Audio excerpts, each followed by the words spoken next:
बंटवारे के बाद बिहार में खनिज संपदा के नाम पर कुछ बचा तो वो है बालू।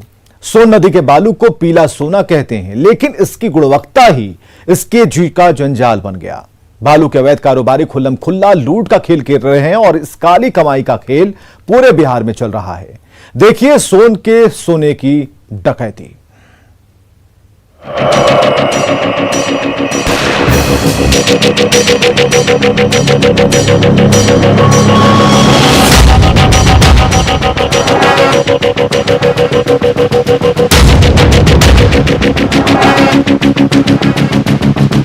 तो मोटी कमाई के कारण बिहार के बालू खनन के कारोबार पर हमेशा से अपराधियों की नजर रही है।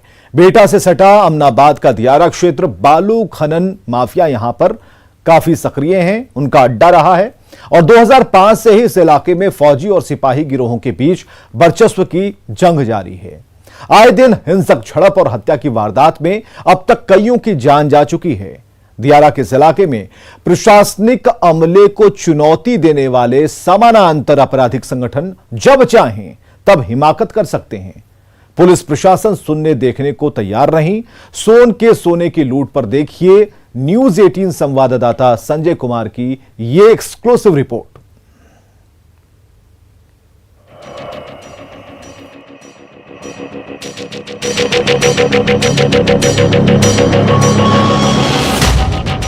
बिहार से झारखंड के अलग होने के बाद बिहार में खनिज संपदा के नाम पर कुछ बचा तो वो है बालू।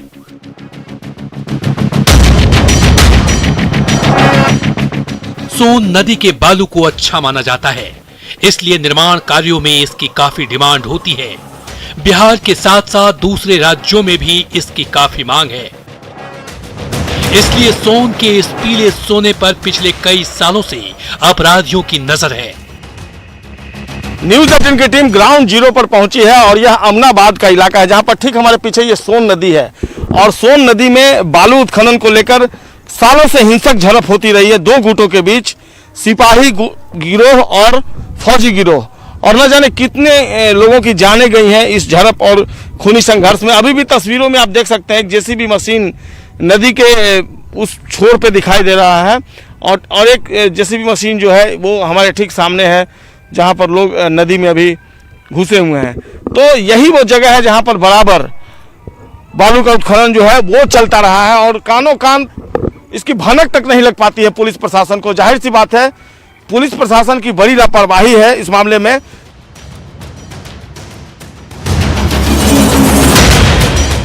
बेटा से सटा अमनाबाद का दियारा क्षेत्र बालू खनन माफिया का अड्डा रहा है।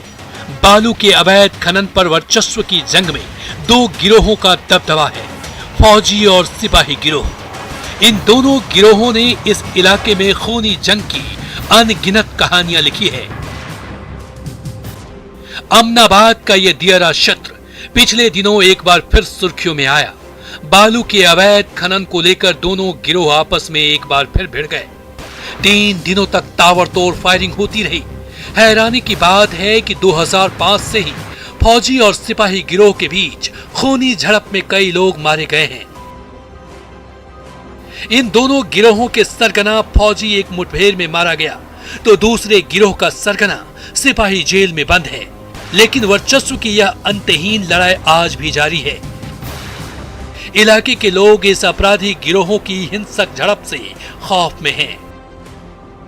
पिछले 3 दिनों में यहाँ पर कई बार फायरिंग की घटनाएं हुई दो हिंसक जो गुट है उनके बीच, और सबसे बड़ी बात यही है कि थाने से महज 5 किलोमीटर की दूरी है और यहाँ पर हम इस रास्ते में जहाँ से हम यहाँ आए हैं निश्चित तौर पर कई चौंकाने वाली तस्वीरें जो है वो देखने को मिली। और ये जो दृश्य है, ये जो तस्वीर है, ये तमाम सरकारी दावों की पोल खोलती नजर आती है। लोग दहशत में जीते हैं क्योंकि खूनी संघर्ष जो है, जो झड़प है, जो गोलियों की तरतराहट है, वो उनके कानों में लगातार गूंजती रहती है और लोग इससे काफी खौफजदा हो जाते हैं। बेटा और मनेर की सीमा पर 3 दिनों तक चली ताबड़तोड़ फायरिंग ने पूरे इलाके को थर्रा दिया। पुलिस ने केवल इसलिए कार्रवाई नहीं की क्योंकि उसका यह कहना है कि कोई पक्ष शिकायत लेकर नहीं आया। हालांकि यह पहला मौका नहीं था जब फौजी गिरोह और सिपाही गिरोह के गुर्गे आपस में भिड़ रहे थे। 2005 के बाद से ही दोनों गिरोहों के बीच ये खूनी होड़ शुरू हो गई थी। बालू घाट और जमीन पर कब्जे को लेकर पटना के मनेर, बिहटा और भोजपुर के कोयलेवर सीमा पर दोनों गिरोहों के बीच कई बार खूनी संघर्ष हो चुका है। स्थानीय लोगों के लिए डर और खौफ तो जैसी रोजाना की बात हो गई है। हम अमनाबाद गांव में हैं और ठीक सोन नदी के किनारे हम हैं। यहाँ पर कुछ लोग मिले हैं, हम उन्हीं से बात कर लेते कि उन्हें यहाँ रहने में कितना डर लगता है। कितना डर लगता है रहने? बहुत सर डर लगता है। क्यों डर लगता है आपको? यहाँ फायरिंग रोज होता है। हाँ, अभी पिछले दिनों भी फायरिंग हुई थी। लगातार फायरिंग होती रही थी। हाँ लगातार। ये फायरिंग क्यों होती है? ये सब बालू काटने के बालू ओकर एथी में काटता है सर, वही गोली चलता है। एक दूसरे के क्षेत्र में घुस जाता है। हाँ। तो आप लोग को डर लगता है यहाँ पे? हाँ। पुलिस आती है कि नहीं आती है? पुलिस कबू आता है ना तो नहीं आता है। तो ये अभी हाल में बहुत फायरिंग हुई यहाँ पर। बहुत हुआ है फायरिंग यहाँ पर। लगातार कितने दिनों तक चला? 3-4 दिन से चले ही रहता। 3-4 दिन चला। और पुलिस उस 3-4 दिन में आई कि नहीं यहाँ पर? नहीं आई। नहीं। तो आप लोग को डर लगता है? डर नहीं लगता है गोली से। तो आप लोग फिर क्या घर में छिप जाते हैं? तो क्या करें, गोली से मार खाएं।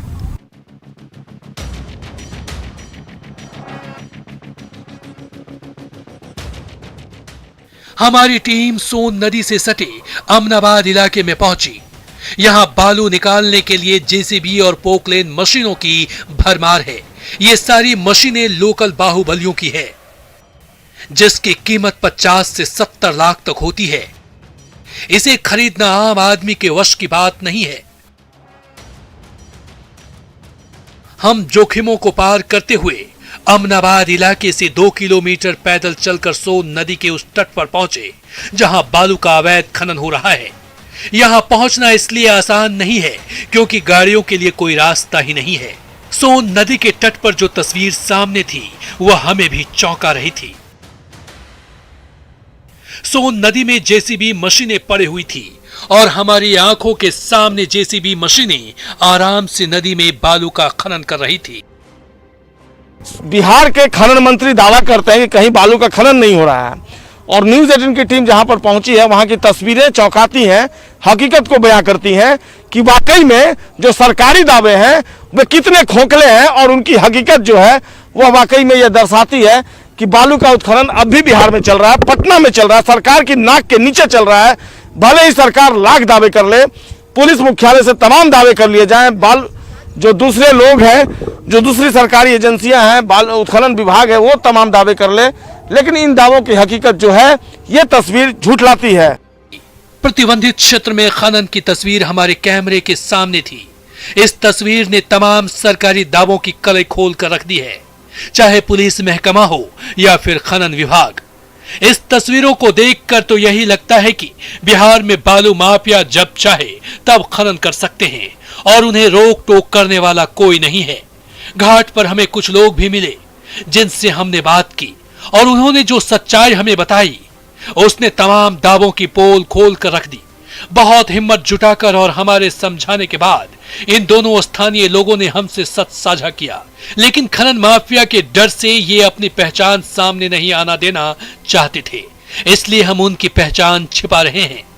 पुलिस कबू आता है ना तो नहीं आता है। अभी भी हम आ रहे हैं तो देख रहे हैं कि जेसीबी मशीन और बालू का जो है वो काम चल रहा है, जेसीबी मशीन अंदर फंसा हुआ है। हाँ, इस सब जानने में काटने में फसल है। 40-50 मशीन। तो रोज यहाँ पर कितना मशीन आ जाता है? रोज 40-50 मशीन। कितने बजे से आ जाता है? ये रात भर दिन भर चलता है। चलता है। हाँ। लेकिन पुलिस नहीं आती? नहीं।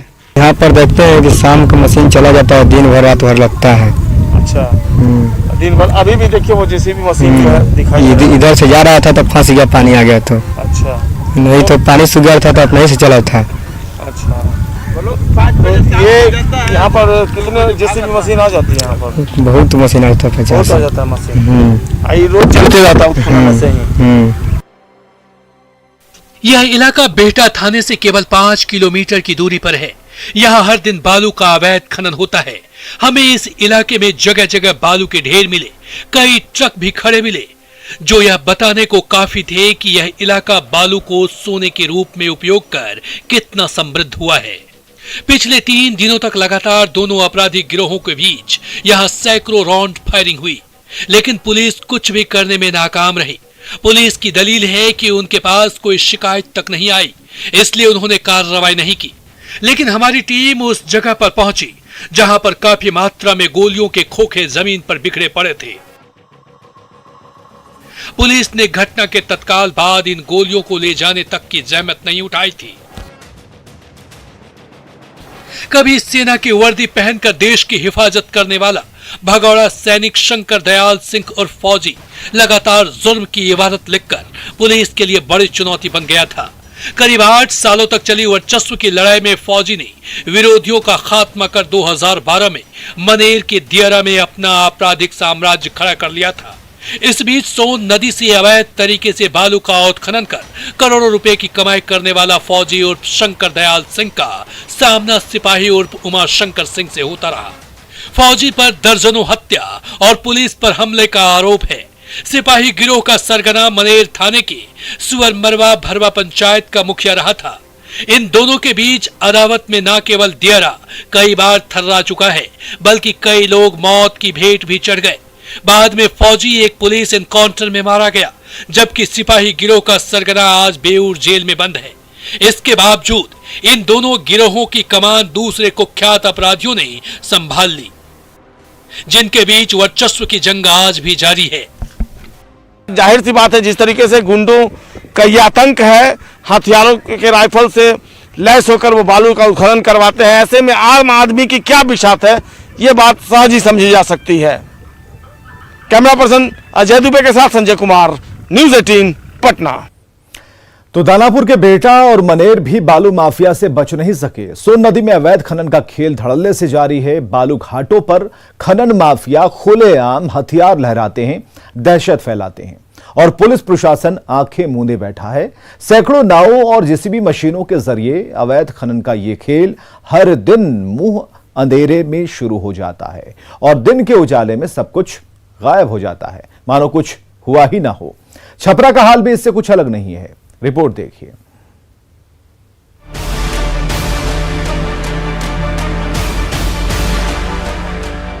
सोन नदी के सीने में बालू खनन की ये तस्वीरें हैरान करने वाली हैं। उससे भी ज्यादा हैरान करने वाली है खुलेआम हथियार लेकर इस अवैध खनन की पहरेदारी करती ये तस्वीरें। कच्छा बनियान पहने और हाथों में हथियार लहराता ये शख्स बालू घाट की निगहबानी कर रहा है। अब ये तीसरी तस्वीर देखिए, मौके पर पड़े ये खाली कारतूस। आप समझ गए होंगे कि ये बालू के रूप में सोना उगलने वाली नदी पर वर्चस्व और कमाई की जंग है। ये तस्वीरें दानापुर के बिहटा की हैं, जहां सोन नदी में बालू की खुलेआम लूट मची है। एक तरफ पटना, दूसरी तरफ भोजपुर और दोनों को बांटने वाली सोन नदी के बीचों बीच बालू के लुटेरे अपना काम कर रहे हैं। यहां हर दिन इसी तरह नावों के जरिए बालू का अवैध कारोबार किया जाता है। जेसीबी मशीनों से इन नावों पर बालू लोड किया जाता है। ये नावें हर दिन अहले सुबह नजर आती हैं और दिन के उजाले में गायब हो जाती हैं। सुबह सुबह सोन नदी में बालू का अवैध कारोबार करने वाली इन नावों से ट्रैफिक जाम भी हो जाता है। हैरानी की बात यह है कि हर दिन सोन नदी में सैकड़ों नावों के जरिए बालू का यह खेल लगातार होता है। आए दिन वर्चस्व और कमाई की इस जंग में गोलीबारी भी होती है, लेकिन पुलिस प्रशासन चुपचाप बैठा रहता है। अवैध खनन का यह क्षेत्र भोजपुर और पटना यानी 2 जिलों के बीच है और खनन माफिया इसी का फायदा उठाते हैं। भोजपुर जिला प्रशासन ये कहकर मामला टाल देती है कि यह क्षेत्र पटना जिले में पड़ता है और पटना जिला प्रशासन यह कहकर टाल देती है कि यह भोजपुर जिले का मामला है। ऐसे में दोनों जिलों के बीच बालू माफिया का लूट का यह खेल बदस्तूर जारी है। जिला प्रशासन की सख्ती के बावजूद छपरा में भी बालू का अवैध खनन लगातार हो रहा है। अवतार नगर थाने के हराजी मोड़ पर ट्रकों में बालू लोड किया जा रहा है, लेकिन पुलिस प्रशासन को इसकी खबर तक नहीं। गोराईपुर गंगा घाट पर भी अवैध तरीके से नावों पर बालू की लोडिंग और अनलोडिंग का खेल हो रहा है। हालांकि प्रशासन कार्रवाई करने का दावा करती है। पुलिस और प्रशासन पर अक्सर ये आरोप लगते रहे हैं कि उनकी मिली भगत के बिना ये सब संभव नहीं। तस्वीरें भी इस बात की तस्दीक करती हैं कि इतने बड़े पैमाने पर अवैध खनन बिना पुलिस प्रशासन की मिलीभगत के संभव नहीं है। हालांकि स्थानीय पुलिस प्रशासन कभी कभार इस इलाके में आकर खाना पूर्ति कर लेती है और फिर कुछ दिनों के बाद खनन की यह कार्रवाई दोबारा शुरू हो जाती है। दानापुर से अमरजीत शर्मा और छपरा से संतोष गुप्ता के साथ ब्यूरो रिपोर्ट, न्यूज़ 18। साल 2000 में झारखंड बनने के बाद एक मजाक बड़ा मशहूर हुआ था, अब बिहार में केवल बालू और लालू बच गए हैं। तब शायद ही किसी ने सोचा होगा कि प्राकृतिक संसाधनों की कमी को लेकर कसा जा रहा ये तंज समय की आधी हकीकत और उससे ज्यादा फसाना बन जाएगा। 5 साल के भीतर ही लालू प्रसाद तो सियासी बयाबान में ओझल हो गए, लेकिन बालू राज्य की अर्थव्यवस्था का मजबूत हिस्सा बन गया। देखिए बिहार में कैसे शुरू हुई बालू के खेल की काली कहानी।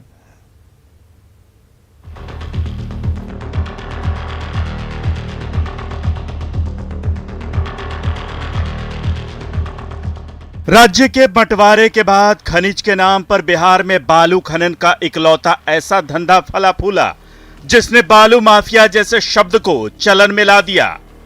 जो पहले कोयला, फिर गांजा, बाद में शराब के बड़े और दबंग कारोबारियों पर चस्पा होता था।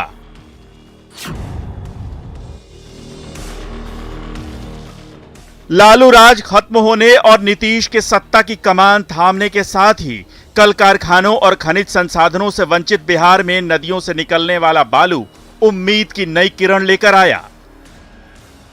राज्य विभाजन के बाद हाथ पर हाथ धरे बिहार खनिज निगम को बालू में राजस्व उगाही की असीम संभावनाएं नजर आईं।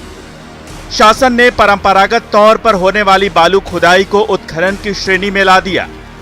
सोन का बालू जो नदी किनारे रहने वाले लोगों को सहज उपलब्ध था, अचानक उसकी धमक उत्तरी बिहार से पूर्वी यूपी और नेपाल तक सुनाई पड़ने लगी। जो प्राकृतिक संसाधन फ्री में उपलब्ध था, देखते ही देखते उसकी चमक मोतियों जैसी हो गई।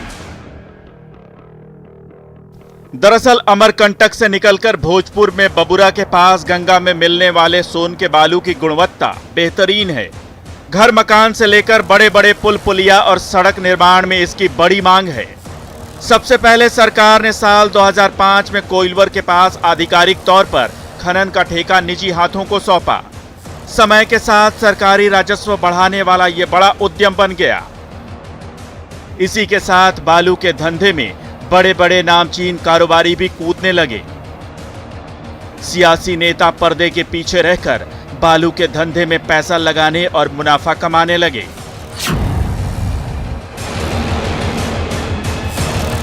सोन नदी का बालू केवल राजस्व उगाही का जरिया नहीं रहा। मोटा पैसा देखकर इसमें धीरे धीरे बड़े दबंग और सियासी संरक्षण पाए लोगों की एंट्री हुई। टेंडर में काले धन सिंडिकेट बनाकर लगाए जाने लगे। धीरे धीरे सभी बालू घाट बिहार के दबंग राजनेताओं और पूंजीपतियों के हवाले हो गए। स्थानीय थानों की पुलिस ने भी बहती गंगा में हाथ धोना शुरू कर दिया।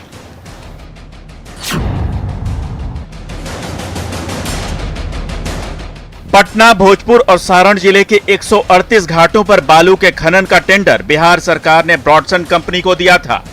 लेकिन बालू की ऐसी लूट मची है कि बिहार में कई सालों से खनन करती आ रही ब्रॉडसन कंपनी ने 1 मई 2021 से खनन कार्य से खुद को अलग कर लिया है। इससे कंपनी को तो घाटा हुआ ही, साथ ही हर दिन सरकार को भी करोड़ों का चूना लग रहा है। सरकार का 1/3 राजस्व पूरे बिहार के बालू खनन से ही आता था। कंपनी हर दिन बिहार सरकार को 3 करोड़ 38 लाख रुपए का राजस्व देती थी। हमेशा गोलीबारी और मारपीट की घटनाओं की वजह से करीब 7 साल तक लगातार काम करने के बाद ब्रॉडसन ने इस साल सरेंडर कर दिया। पुलिस और माफिया की मिलीभगत से बालू का अवैध कारोबार धड़ल्ले से जारी है, लेकिन सरकार कुछ और ही दावे कर रही है। मेरे विभाग में जो संबंधित अधिकारी है, पदाधिकारी है, उन पदाधिकारियों को ससमय निर्देशित भी किया जाता है। निर्देशन के बावजूद कहीं कहीं इस तरह की बातें आ रही है कि बड़े पैमाने पर अवैध खनन चल रहा है, लेकिन उस बीच में भी बड़े पैमाने पर आपके द्वारा खबर मिल रही है और उसको रोकथाम करने के लिए संबंधित और जिसमें पुलिस प्रशासन के वरिष्ठ पदाधिकारी है, मेरे विभाग के वरीय पदाधिकारी हैं, सब लोग इसमें लग करके इसको कंट्रोल करने में हम लोग सफलता पा रहे हैं।